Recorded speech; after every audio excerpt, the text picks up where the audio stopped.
Silver! Hoy!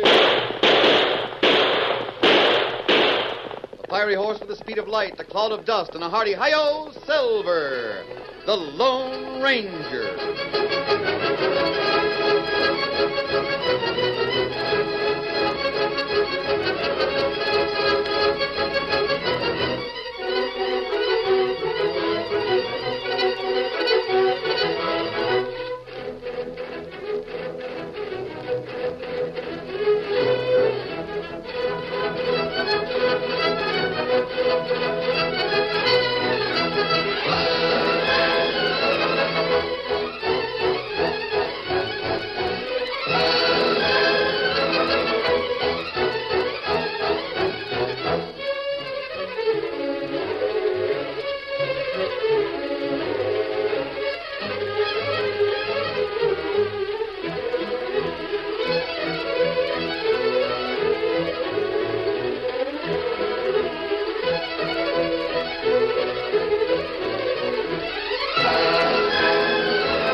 With his faithful Indian companion Tonto, the masked rider of the plains led the fight for law and order in the early western United States.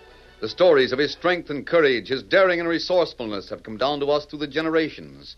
And nowhere in the pages of history can one find a greater champion of justice. Return with us now to those thrilling days of yesteryear. From out of the past come the thundering hoofbeats of the great horse Silver. The Lone Ranger rides again. Come on, Silver! Faster, boy, faster! Hi-yo, Silver! Hoy!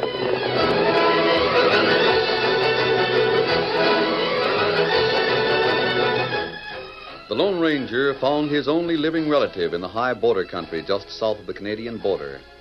The relative, a boy named Dan, was the 14-year-old son of the Lone Ranger's older brother. Are you coming along with your packing, Dan? I guess I've got just about everything. I'm going to leave the furniture here in Grandma's house. Maybe Mr. Martin will be able to sell some of it to the people that buy the house. That's a good idea. We can't take much furniture when we start on our long trip south. Oh, no, sir, I know it. Golly, I can't believe it's true. What? That I'm going to travel with you. Are you sure you want me? Dan, you're my brother's son. But if that's the only reason... No, it isn't. I think as much of you as I would my own son. Well, how does Tonto feel about it? I mean about having me travel with you. Tonto's glad. He's at last found someone to whom he can teach all his knowledge of the woods and hills, of travel and trailing. You see, Dan, much of what Tonto knows has been handed down through the generations in the tribe of Indians from which he came. It's a source of great satisfaction to our Indian friend to know that he can teach the lore of the red men to you. In you, he knows someone whom he can trust. Well, I just hope I'm worthy of that trust. He should be here. I wonder what's delaying him. Dan, tell me this. Yes, sir? During the years you lived with your grandmother, did you have a chance to study history? History? Oh, well, I guess not. That is not very much. The history of our country, the lives of the men who made it? Well, Gram told me stories about men like Daniel Boone. The great pioneer. She said I'd have to live up to a lot to live up to the name of Daniel. She was right. In Daniel Boone, you have a namesake who knew the out-of-doors. Pioneer builder of America. In Daniel Webster, you have a namesake who was a great scholar. And in your father... Dad certainly did things, didn't he? He was a builder, Dan. A builder of justice in the West. Mr. Martin told me a lot about history. He's been just about the best friend I've had. Yes, I know. Sure hate to say goodbye to him and Betty. No matter where you go, Dan, you'll always have their friendship. Look, there's something I've been wondering. What's that? Well, Mr. Martin took this house that Graham left me and gave me stock in his copper mine for it. I know it. He was mighty fair, Dan. But I don't want him to pay more than it was worth. He wasn't just being generous, was he? Mr. Martin paid a fair price. Well, I wouldn't want him to give me a lot of his copper mine stock just because he was sorry for me. He isn't sorry for you. And Dan, he was mighty farsighted in giving you stock in the mine instead of money. A lot of people would like to buy stock in his copper mine. It isn't for sale. Oh, I know it.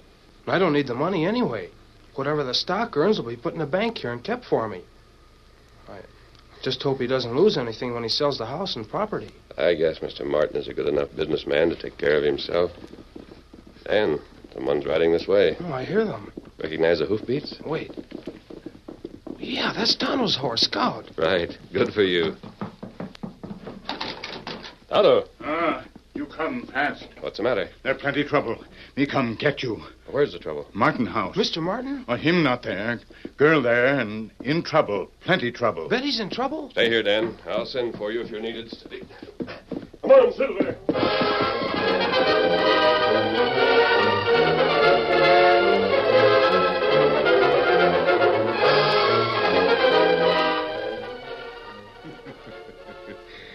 You just the same as got a lion by the tail, Miss Betty. And you don't dare let go. Stay there, Hooper. I've never shot a man in my life, but I'm perfectly willing to if I have to. Now, you see here. I've tolerated your foolishness in holding a gun on me to keep me from saying what I feel like saying. But I'm hanged if I'll stand for it any longer. I'm leaving here and tell my friends where we can find a claim of our own and stake it out. I leave that gun where I knocked it. I'll stop you. All I'll right, get you. then I'll take the gun with me. Now, out of my way. You. I'll stop him, no matter what I have to do. There's another gun here. I'll stop that crook. I know his scheme. You vile... Oh, Miss Betty. The masked man. What have I done? I've killed him. I've killed the Lone Ranger.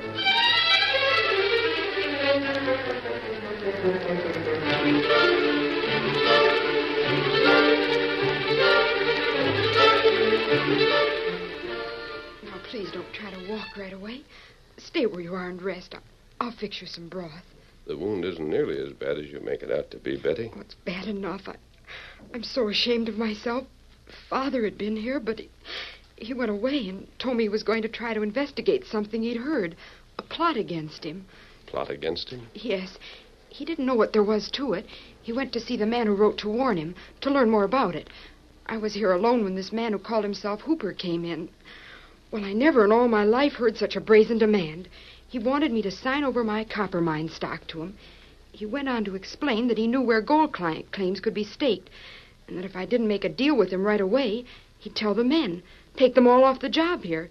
And Dad would be through. He couldn't get men to work for him. Tonto knew about that? No, I drew Dad's gun, an extra one, from the drawer of the table. I was determined that Hooper wouldn't do what he said. I saw Tonto riding near the house and called to him. He came for me. He said you were in trouble. I didn't know what to do. I still don't.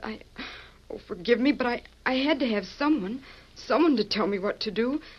And then you got here, and I shot you. By this time, if Hooper intends to carry out his threat, he'll have told the men. I suppose so. He must be lying. I don't know. I've never heard of gold in the hills around here. Neither have I, but there are new gold fields being discovered all the time. And you know how men are when they hear of a thing like that. They'd all rush away from here as fast as they could. This would be a ghost town almost overnight. Hooper's a stranger in town, isn't he? Yes. If he is bluffing, he won't tell the men about any gold mine right away. He won't? If he really knew where there was gold to be found, why is he wasting his time around here? Well, he had a pretty convincing argument.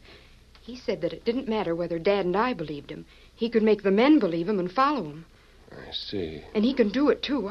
I know how easily a gold rush can be started. He'll make another attempt to get himself a share in the copper mine before he acts. I'm sure of that. That will give us a little time. Us? Then you will help? Dan will be mighty glad of the chance to help you and your father. Oh, yes. So will I for what you've done for Dan. But what can be done? I don't know yet. Oh, please lie there. Don't try to stand. A little weaker than I thought. Oh, please stay there and rest. I'll go and tell Tonto and Dan where you are. I'll bring them. Tonto and Dan came to the Martin home with Betty.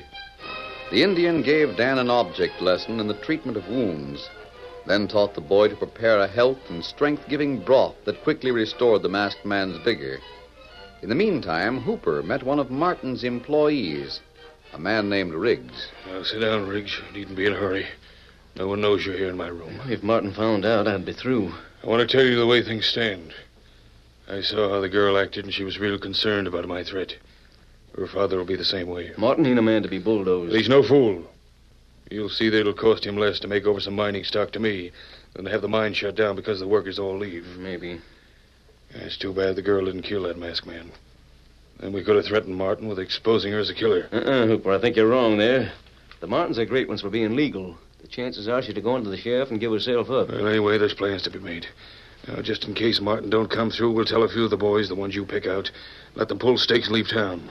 Then, if Martin don't come through, we'll let a few more of them in on us, Savvy. Instead of having them all leave at the same time, huh? Yes. You'll know that I can make good my threats. You gotta have something mighty convincing to show the boys. They'd move out if they weren't convinced there's gold to be had for the digging. The men with wives and youngsters won't be in too much of a hurry to move. We'll have no trouble with the ones that ain't married. Well, Hooper, what's there to show 'em? Here. Take a look at this paper. This is what's called an assay. Shows just how much the ore's worth. Where is this property? The assay was made from a genuine claim away south of here in the gold country. This land I'm going to invite the men to come to is a different place. I changed the paper, you see. Hey, that's pretty slick. I tell you, Riggs, I've got big plans. The first thing I've got to do is get some shares of stock in the Martin copper mines. After that, I'll have some things to say about the mine. Hey, Hooper. What is it? Look out the window. See that kid that's walking toward here? There. Yes, what about him? His name's Dan. Well? He lived in town with his grandma. Then when she died, Martin bought up her property from the boy and gave him some shares of stock in the mine. Looks like he's coming right here. Yeah, looks like it. Hey, you better speak to him. If he sees me here, he might say something about it, and folks will wonder why I was with you. All right, go on back in the other room. All right. Now we'll see. Well? Are you Mr. Hooper? What if I am? I'd like to talk to you, Mr. Hooper. All right, step inside. I suppose I'm sort of young to be thinking about business deals. What's on your mind, kid? Well, my name is Dan. I've worked for Mr. Martin. I know him real well and his daughter, too. Get to the point. Well, I heard that you knew where there was some gold to be had for the digging. I want to leave this high border country. I thought maybe I could work for you. I'm strong. I can do a man's work. I'd like to work in a gold mine. Sit down. Yes, sir. Thanks. You figure on leaving here, huh? Yes, sir. Sooner or later. Have you talked to Betty Martin since I called on her? Yes, sir. What'd she have to say about me? Well, I wouldn't have known about you if she hadn't told me. Suppose she thinks I'm poison me now. Well, I guess she doesn't like you very well. Well, my good intentions are always misunderstood. I don't want to make trouble for Martin, but I do have to take care of myself, don't I? Now, I know where there's gold to be had for the digging, where a man can stake a claim and make himself a fortune. But me, I'm too old for that. I want to sell my information. Oh. I'd like to make a deal so as I could have some of the stock in the Martin copper mines, sort of settle down. Well, Mr. Hooper, I've got some stock in the Martin copper mines. You have? Well, now, maybe we can make a deal. Of course, you're underage, but maybe we can make a deal anyway.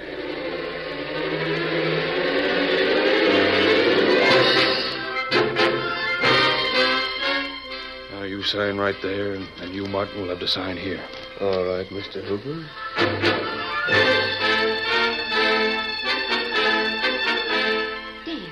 Dan, is it true that you signed your stock to that crook, Hooper? Oh, yes, I did, Betty. But you're underage. Oh, you're right, but your father signed, too. It was all done legally. No. You mean Dad helped you throw away your stock? No, he couldn't. Dad, how could you do it? Why did you do it? Hooper's a crook. He's practically stolen Dan's stock in your mine and given him a worthless claim in some mountains south of here. And then Dad told me that you were the one who planned it. Yes, Betty. You, the best friend Dan has, the man who was going to treat Dan as if he were your own son. You let him be swindled out of his copper stock. Yes, Betty, I did. I can't believe it. I can't believe it. The Lone Ranger doing a thing like that.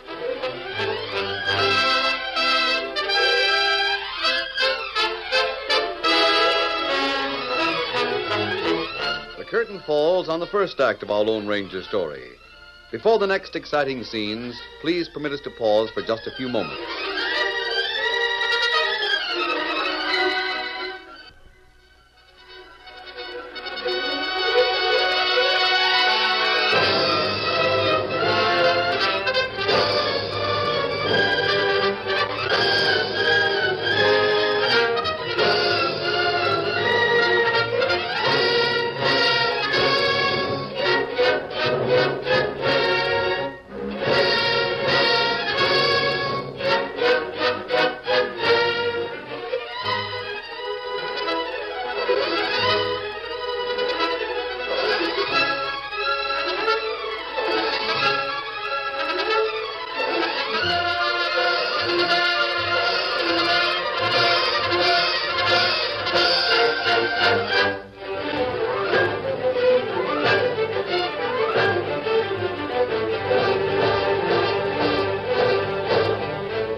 to continue our story. Hooper met Riggs with a pleased expression after the deal with Dan was finally completed. It's all legal, Riggs, and everything's done just as it should be. Here, look at this paper. I don't know how you put it over, Hooper. Stock in the Martin copper mine, the best doggone proposition in this part of the country. You mean to say Martin helped the kid assign it to you? Yes. Hang it all, Hooper. I can't make Martin out. Of course, he figures Dan is old enough to know what he wants to do. Yeah, I reckon that's it. The kid wants to make a mistake. Martin figures let him make it and pay for it. We won't need to waste time on the men who work in the copper mine. They can stay on their job. I've got the stock I want. Maybe Martin knew that. Figured he'd sooner see the kid lose his stock than see the copper mine shut. Yes, that must be it. Well, it don't matter. Now, what are your plans, Hooper? Me, I'm sitting tight for the time being. Just going to wait. Wait and get my plans all set. Then when I'm ready to act, I'll make use of the fact that I'm a stockholder to influence the men my way.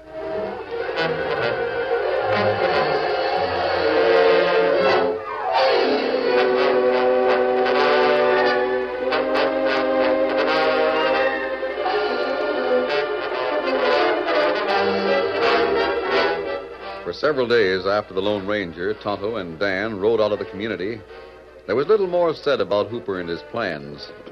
And then one day, a tall stranger rode into town and looked up Mr. Hooper. Boy, whoa there, boo.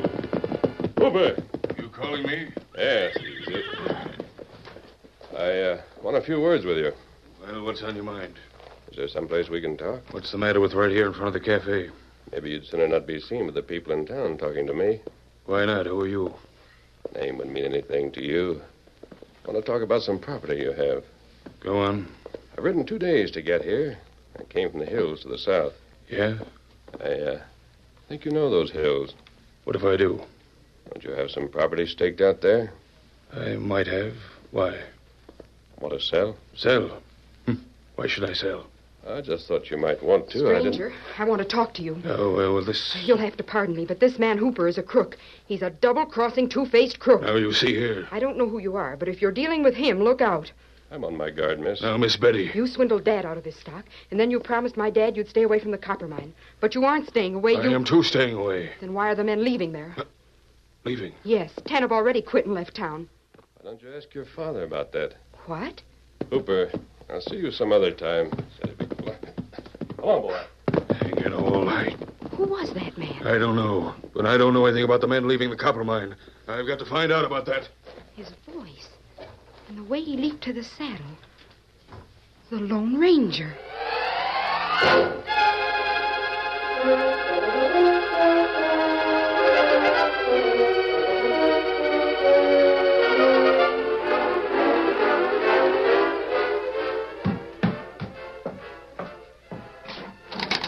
Riggs. Great day, Hooper. What's got into you? I want to talk to you. Likewise, I want to talk to you, too. That's why I came here to your room. What do you mean about men leaving the copper mine? I know they're leaving, that's all. That's why I came here. What have you been saying? Nothing. You must have said something about the kid buying that hill on the strength of the gold assay I showed him. I never said a word. Well, someone did. That was a stranger just came to town and wanted to buy the land. What land? That worthless mountain land I staked. Riggs, there's something going on down there. Who came to town? I don't know who it was. Betty Martin busted up the talk. Hey, hold on. I just saw Hawks go by. I got to speak to him. Hey, Hawks. Hello, Riggs. Hawks, come in here a minute. I got to see you. I'm not at the mine now, Riggs. There's nothing you can say to me. It ain't about the copper mine. Come inside a minute. Maybe you know Mr. Hooper. He's one of the new stockholders. Hooper? Howdy, Hawks. Say, you're the one that swapped some gold land for stock in the mine. How'd you know about that? Me, I just got back from down there. So you made a deal with a kid, huh? What are you laughing at, Hawks? I reckon Mr. Hooper thought he was being downright generous, huh? Well, you sure were. What's so funny? Maybe you didn't know about the Lone Ranger. The Lone Ranger? What about the Lone Ranger? With thunderation, it was a Lone Ranger that sent the kid here in the first place. What? Well, it was a Lone Ranger that told Dan to get you to swap with him. It was. Are you sure of that? I ought to know. You say you're working there? Yep. Digging? Digging. Is there gold there? Riggs, I got no information for you. I'm picking the men we want. I got to shove on. My time's short. You heard him, Riggs. What do you think? I'm going down there and see for myself. Yes, me too. Maybe Oh, hang it all. It couldn't be gold there. How do you know? One chance in a million. Did you mine it all? Well, no. Well, then we're going to see what's there. The sooner we start, the better.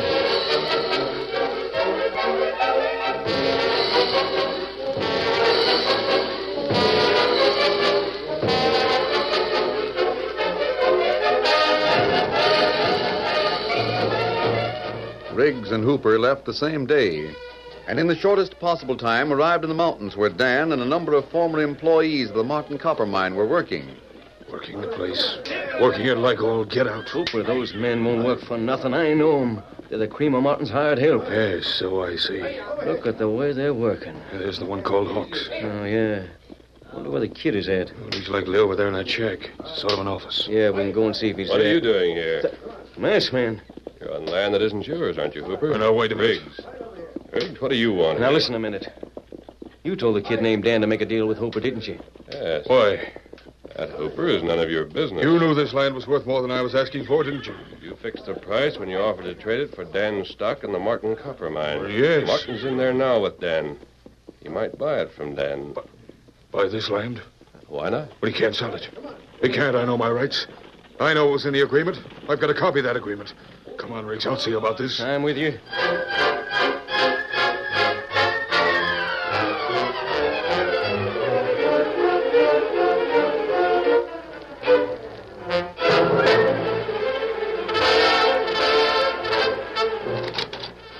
Now, hold on there.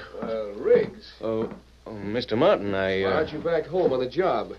What are you doing here? Well, I quit. Oh, that's too bad. Martin, you're dickering to buy this land. What about it? I see it now. You let your best men come here to dig and see what there was to the land. You showed Dan an assay, didn't you? Well, yes. Then you must have known about the land. Now, hold on. I know what the agreement is. You do too, Martin. You drew up the bill of sale yourself. Well, not exactly. There was a lawyer that helped. Yes, and it's a good thing for me he did. I've got some right, you know. Says that Dan can't sell anyone else for 90 days without first giving me the chance to buy back from him. Dan would have lived up to his agreement, Hooper. Sure thing. Oh, here's my friend. Hello, Dan. You're the one. You talked to me about buying this land. I recognize your voice. You had a fake mustache instead of that mask. What's the matter, Hooper? You knew this land was worth buying, didn't you? I advised Dan to get it if he could. You knew all along there was gold here. Gold? There's no gold here. That's a lie. Oh, don't you say that. Steady, Dan. Now, look here, kid. Martin can't buy this land, see? Why not? I've got the first chance at it. It says so in the agreement. Well, if you want to buy it, say so. Well, let me see. Hey, Mr. Martin, we sure are glad you're going to develop this land. It'll be one of the biggest things we Now, ever hold will. on, Jim. He ain't going to develop it. Huh? But I thought that Hooper has first refusal on Dan's offer to sell. Hooper has. Why, hang it And all. I'm taking the place. Hooper, if you're buying this land because you think there's gold There here, is no you're- gold, Hooper. You can't use the land. It's worthless to you. Oh, it is, huh? Worthless to me. Sure it is. But if it's worth anything to you, Martin, it's worth something to me. I'm taking it, see? You, kid. Let me see that agreement. Let me see what the price is. Well, here it is. Shares of stock, cash. Remember, Hooper, there's not only cash required, but also shares of stock in the Martin copper mine. Well, I've got it. Cash and stock. I got 'em both. Hey, you Hawks. Come in here. I want you to witness the deal.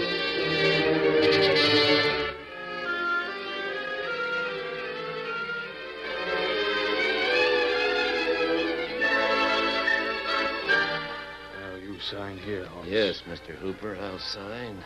Then you men. Come on. More witnesses I got, the better. I'll like it. There's your cash. I got it. There's the stock all signed over. Count everything in front of witnesses so you got no comeback.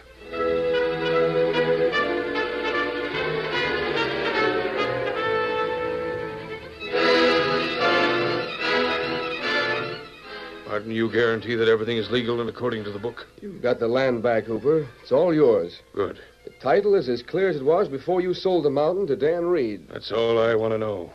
Boys, you're working for me now. Hold on, Hooper. We work for who we want, not for whoever tells us to work. Well, I'll see that you're all well taken care of. Me, I'm going back to Martin's copper mine. I know I'll be paid there. Me, too. It's a doggone shame, Mr. Martin, that we couldn't go ahead with the job here. Now, wait a minute. Riggs, you tell him. Boys, you stick with me and Hooper and we'll make you rich. How? We'll pay you a percentage of the gold. What gold? Well, you're local, Riggs. There's no gold here. I told you there was no gold here. Hooper, Did you buy this mountain back for the gold that's in it? You can't fool me. I know a good thing. Lie all you like. There's gold here. Martin wouldn't want the land. Hawks, have you seen any gold ore? Not a smidge. Me neither. Now, look here, Hooper. Maybe you don't savvy. I had these men working here digging a tunnel. A tunnel to the gold ore. No, just a tunnel. A plain, ordinary tunnel through the mountain. Huh? A tunnel through here would shorten the route we take our copper ore to the railroad.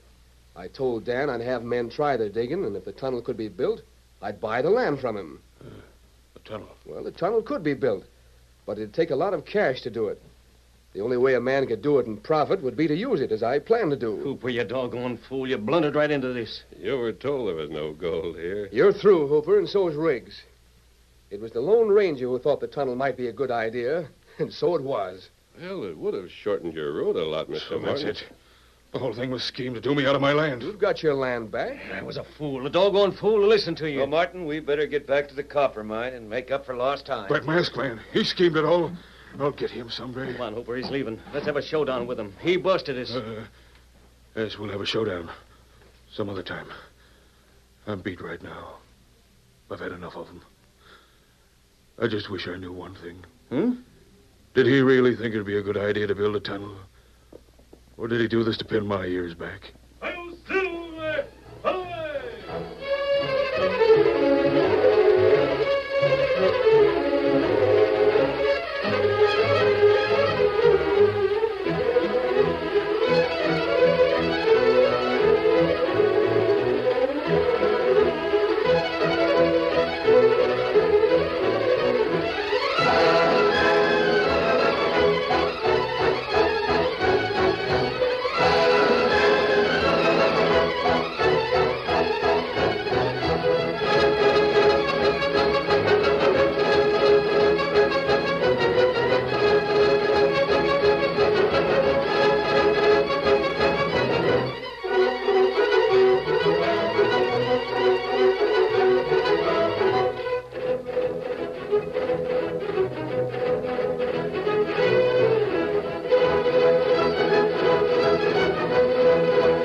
The story you have just heard is a copyrighted feature of the Lone Ranger Incorporated.